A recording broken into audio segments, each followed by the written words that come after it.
चांदी ने वर्ष 2024 में 1 लाख रुपए प्रति किलोग्राम के लेवल को टच किया। क्या वर्ष 2025 में चांदी 1.5 लाख रुपए के लेवल को छू सकती है?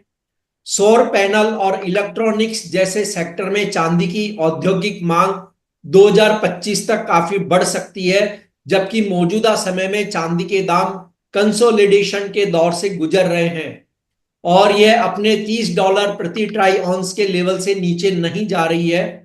चांदी के उत्पादन में कमी आपूर्ति मांग के साथ यह देखना होगा कि इन्वेस्टर सोने, इक्विटी या क्रिप्टो करेंसी के बजाय चांदी को कितनी वरीयता देते हैं। ऐसे अनेक कारण होंगे जो देखना होगा कि चांदी के फेवर में रहते हैं या नहीं। यदि फेवर अधिक होता है तो चांदी के दाम अगले साल 1.5 लाख रुपए प्रति किलोग्राम तक भी पहुंच सकते हैं, जो वर्तमान में 90-91 हजार रुपए प्रति किलोग्राम के आसपास है। चांदी की इसी संभावना पर बात करने के लिए हमारे साथ है पृथ्वी फिनमार्ट के कमोडिटी डायरेक्टर मनोज कुमार जैन। मेरा नाम है कमल शर्मा। मनोज जी, आपका स्वागत है मोलतोल इंडिया में। नमस्कार मनोज जी। नमस्कार मनोज कमल जी जी।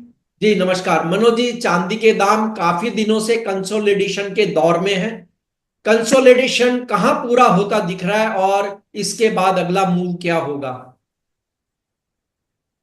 कमल जी, हमारा मानना है कि जो कंसोलिडेशन है अभी ये अगले 1 से 1.5 महीने जारी रह सकता है चांदी में। और जो रेंज है चांदी में इंटरनेशनल मार्केट में अभी 29.80 से 31.40 डॉलर की, और ये एक यहाँ पे कंसोलिडेट करता हुआ नजर आ रहा है, क्योंकि एक हमने बड़ी रैली जो है चांदी में 2024 में ऑलरेडी देखी थी।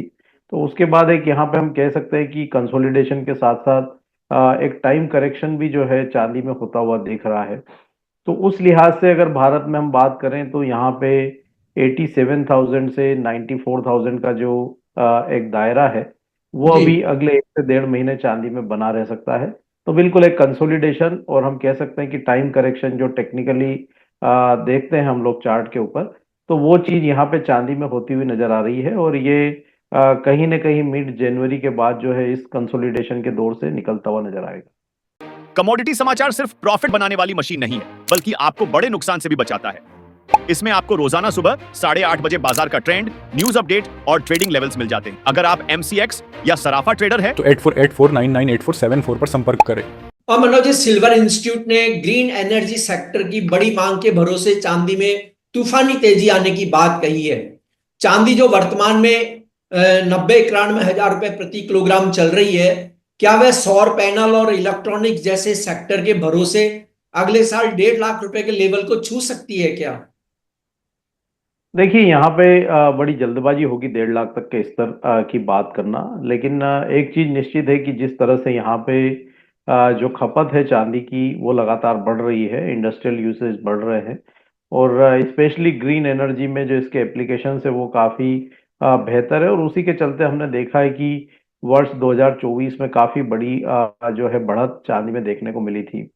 यहाँ पे यूएस में अभी जो प्रेसिडेंशियल इलेक्शन हुए हैं वहां पे ट्रम्प साहब की विजय हुई है, और वह 20 जनवरी को सत्ता संभालेंगे। तो उनके सत्ता संभालने के बाद ग्रीन एनर्जी को लेकर के उनकी नीतियां क्या रहती है, क्योंकि वो हमेशा से फॉसिल फ्यूल के जो है पक्षधर रहे हैं।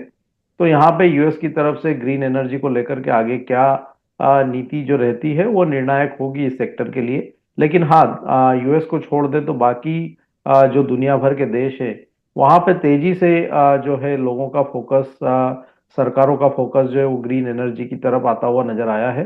और जी। निश्चित रूप से यहाँ डिमांड जो है वर्ष 2025 में भी बनी रहेगी। तो हमारा मानना है कि 1,50,000 अभी थोड़ी दूर की संभावना है। लेकिन हाँ, जिस तरह से जो फंडामेंटल शेपअप है उसको देखते हुए 1,20,000 तक के जो स्तर है चांदी वर्ष 2025 में जो है छू सकती है। कमोडिटी समाचार सिर्फ प्रॉफिट बनाने वाली मशीन नहीं है, बल्कि आपको बड़े नुकसान से भी बचाता है।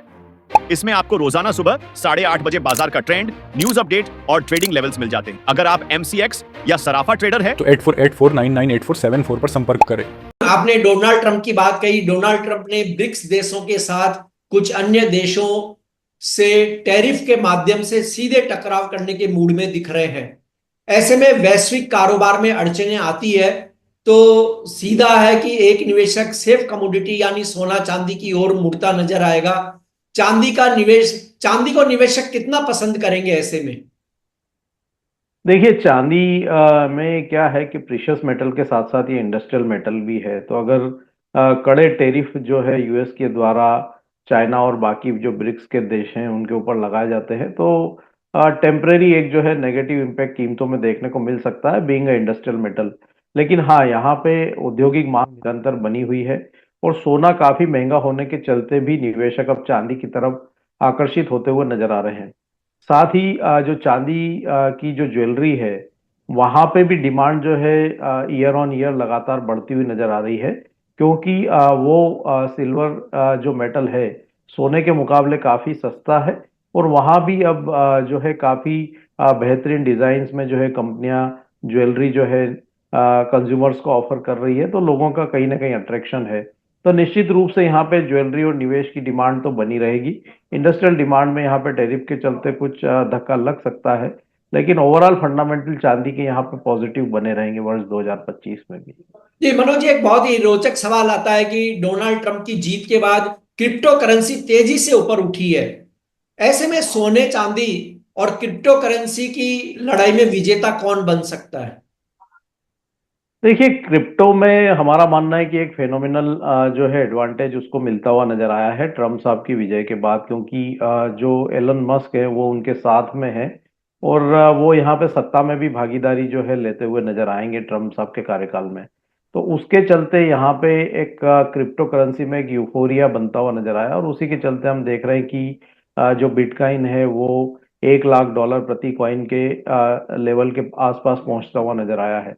लेकिन कहीं ना कहीं हमारा मानना है कि जो लोगों का कन्विक्शन है वो फिजिकल असेट क्लास में ज्यादा होता है और उसके चलते सोना और चांदी जो है बड़ी मात्रा में निवेशकों की पसंद हमेशा से बने रहे हैं और आगे भी बने रहेंगे, क्योंकि जो क्रिप्टो करेंसी है उसका कोई फिजिकल एग्जिस्टेंस नहीं है और जी काफी सारे देशों में वहां पे कोई रेगुलेटरी जो है इस तरह की करेंसीज के है नहीं। तो उसको देखते हुए हमारा मानना है कि सोना और चांदी जो है एक मजबूत विकल्प हमेशा से बने रहे हैं और आगे भी यहाँ बने रहेंगे। तो अगर मैं भारत के रेफरेंस में बात करूं तो लोगों का जो रुझान है वो हमेशा से ही फिजिकल असेट क्लास की तरफ ज्यादा रहा है और वो आगे भी बना रहेगा। तो उसको देखते हुए भारत के परिदृश्य में क्रिप्टो के मुकाबले सोना और चांदी बेहतर जो है पसंदीदा विकल्प निवेशकों के बने रहेंगे।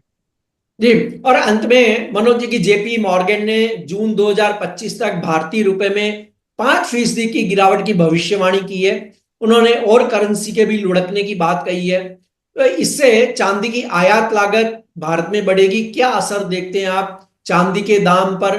और वर्ष 2025 में ऐसी स्थिति में यानी करेंसी अगर 5% टूटती है तो किस लेवल तक पहुंच सकती है?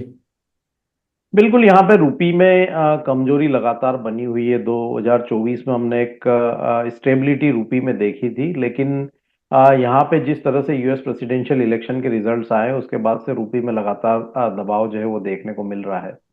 उसमें काफी सारे कारण है। एक तो हम देख रहे हैं कि जो ग्रोथ है वो अनुमान से कमजोर पड़ती हुई नजर आई है। दूसरा, यहाँ पे इन्फ्लेशन जो है वो अभी भी एलिवेटेड लेवल पे बने हुए हैं, तो वो एक बड़ा कारण है।